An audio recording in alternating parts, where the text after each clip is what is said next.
more and more familiar.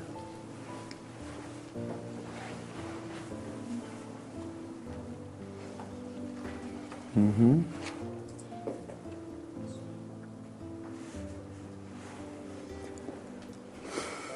Yeah. That was good. That was good. That was good. And as you think now about that attitude you used to have, I mean, what is it like now? What are you like now?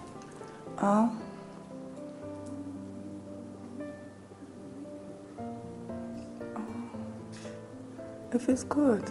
All right. Yeah. It feels like I can do anything. No, you always could. I could, yeah. Other things that I thought would make me tired. Yeah. What about your thoughts now?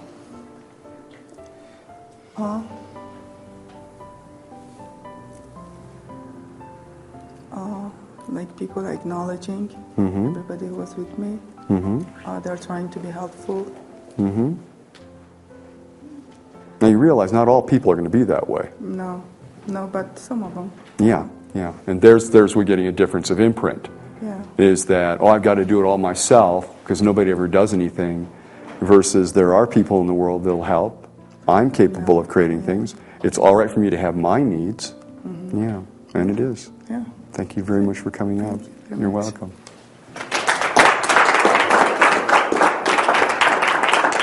Yeah. And you can probably guess why we leave this too late in the training. Yes. A lot of stuff can go on.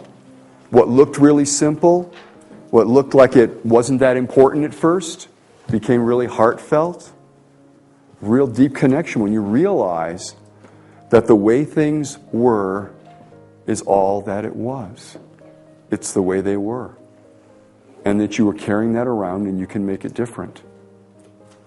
And taking it from another point of view,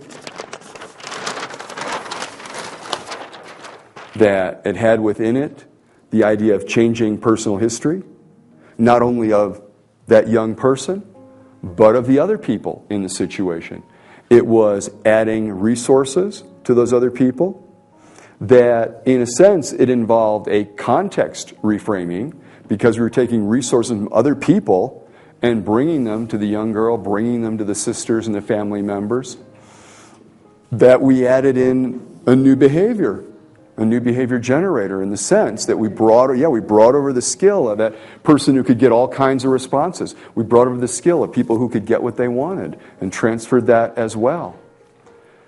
And in another sense then, it was a meaning reframe. Because what this thing meant before, which was you don't matter, you can't ask for help, people aren't going to help you, that idea about the world and her relationship to the world, the meaning was changed so that now her supporting memory is that I can do this, I can figure out ways, it's all right for me to have the needs that I have, it's all right for me to want them and to interact with people, and some people will be responsive. And as an adult, you can choose to hang around the people who are more responsive than the ones who are less responsive.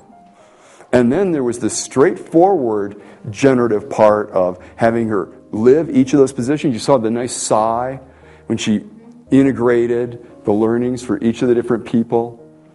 And then taking on the position of a little girl, growing up with these different learnings, having them change, color, reorganize the different memories up to the present, and then anticipating a different future.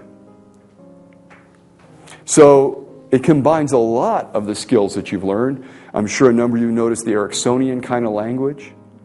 You can allow yourself, take all the time you need before you do the next thing. This is gentle ways of being with the person so they can have these different experiences. And for those of you that are interested, it's a belief change. We don't wait till master track, we put it right here. I noticed something else, right when I got sick and everybody started doing things for me, taking care of me. I guess I started this belief that if I feel tired and sick all the time, everybody's going to do things for me. Yeah. And how is that now, having walked through it with this? No, I don't have to. Okay, so an interesting extra here was that you were saying that at this age of 15 or so, you got an idea that, well, if I'm sick, people will take care of me. But since you changed it before and brought that through, that's transformed as well. This actually, of course, you would do advanced work. In the master track, we refer to that as what's known as the decision destroyer. So in the sense that by having this earlier decision, this re-imprint, it changed some other things that happened later on, which is exactly what it's supposed to do. The idea is that the imprint, when you bring it up through time, transforms those memories in support of the new imprint. Now, I have a warning for you. Yeah, you can guess. Your sisters might still be somewhat related to the sisters that you had there, before. Sometimes, yeah. I would think so, yes. Not all the time. And the difference that matters here is that the sisters you carry around with you and the memories that you've recreated here can support you in interacting with them and anyone else you choose. Yeah. So questions about this? Yes? If you had traced it back to the earlier age, when I think she said about 3, Mm-hmm. when she said that when she was tired, she got picked up. I just heard from my sisters Right, that you I did didn't mention like to that. walk. Every time I had 2 sisters, every time I wanted to go out with them, they had to carry me. So if you got some kind of feedback where they heard something, but they couldn't really remember it, Mm-hmm. I mean, how far do you go? Is it I go back to, because this is about her or him, in this case you, because it's about her, we go back to her early memory. Yeah, that's why I say it's like the coal bin thing. It's the idea that it doesn't really matter what happened objectively. What matters is how the person has organized this experience. As I've said in other occasions in this training, there are people that have suffered childhood abuse. And it was real, and the parents were badly intended, if you will. Though still, you can go back into that. You can help pull a person out and give them the resources, if only to know they're going to survive and get up and leave that situation someday. And then you can go to the parents and you can find out, or the caretakers, caregivers, and find out what was their intention. And very few find these are people that have very few strategies.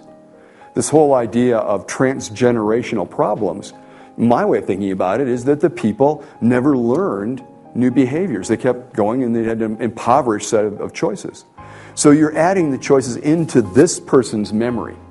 So if they said, well, I heard about, well, that's great. But I want to go with that early experience, whether it's early like 5 or whether it's early like 15, where their experience was influenced. They made some decisions about the world and themselves. fully associated? Yeah, they can go back to that experience. Because when you transform those, when you change that representation, which is what we're doing, systematically, helping add the person resources, changing the people around them, playing the movie in new ways, then going in and living that new experience up to the present. When you do that, you're changing a whole lot of representations for this person's future success. We don't care at all about the integrity of the memory. The way they've got it sorted, as I said, often the way they have it sorted, other people would disagree with. That's not the point. The point is when she thought about trying to be independent or expressing herself, she went back to this early experience. She even got that associated with being sick and tired. With this imprint, a whole new set of possibilities appears, that she can ask her what she wants, she can express herself, she can find supportive people. Amal. Isn't this the timeline therapy? Timeline therapy, per se, is something that Tad James does, and not being certified in it, I'm not qualified to speak about it.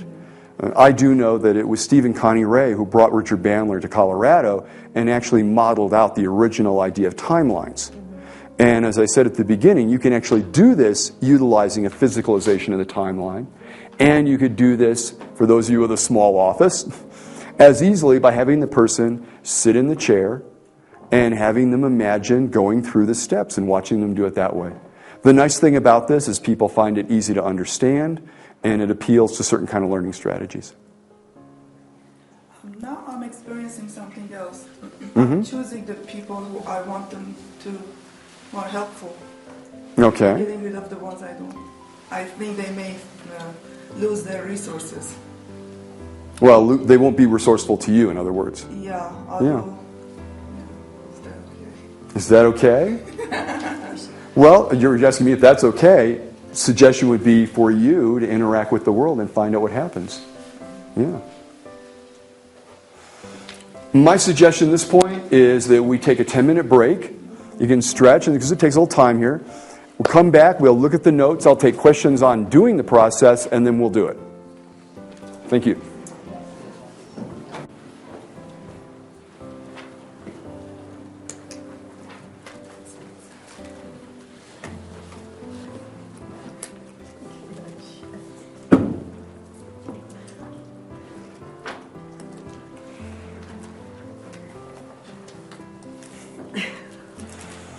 Re-imprinting, creating generative change.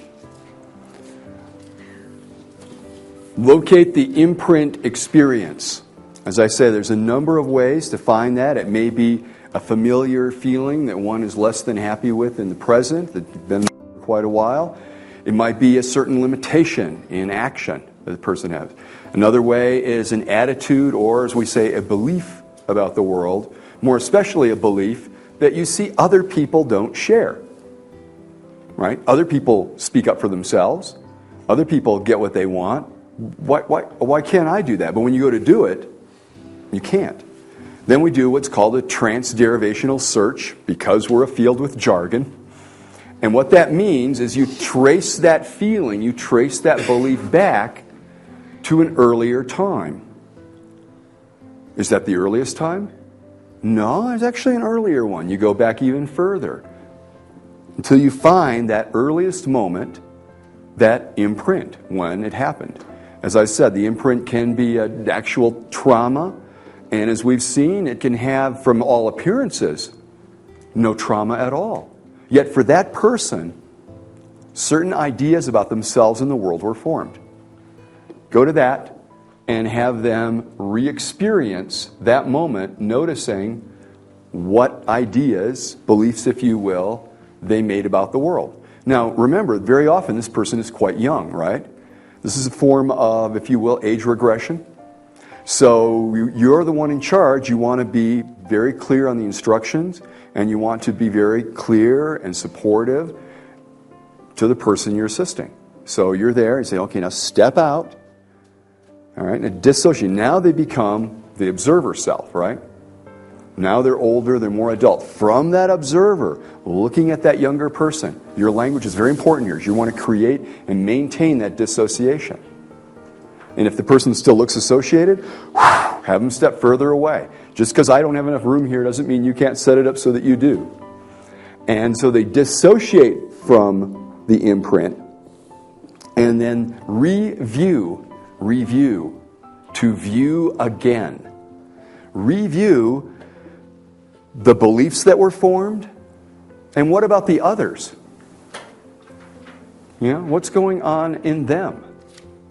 When you've got that, then you're going to go, and for each significant party, which is to say the person themselves and the other people that interacted with them directly, is find the positive intent of the feeling of the person and the actions of the other.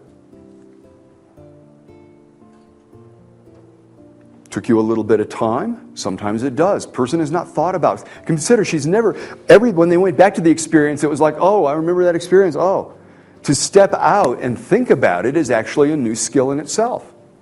So give the person a little orientation, give them a little nudge. And we found the sense that you had a limitation, you had these ideas, I shouldn't bother people, so on and so on. Positive intent, you want to be taken care of. She wanted to be taken care of.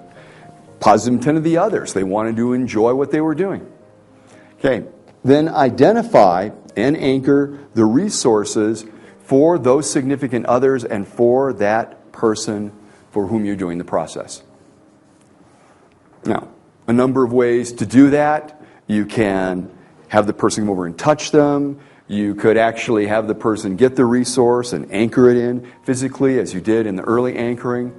The thing is, since the whole thing is in an intervision, you can make use of that. That the resource very likely resides in another person in another time. Everyone you've ever met, real people, are resources to you. because you've been around them, you've watched them, you've learned their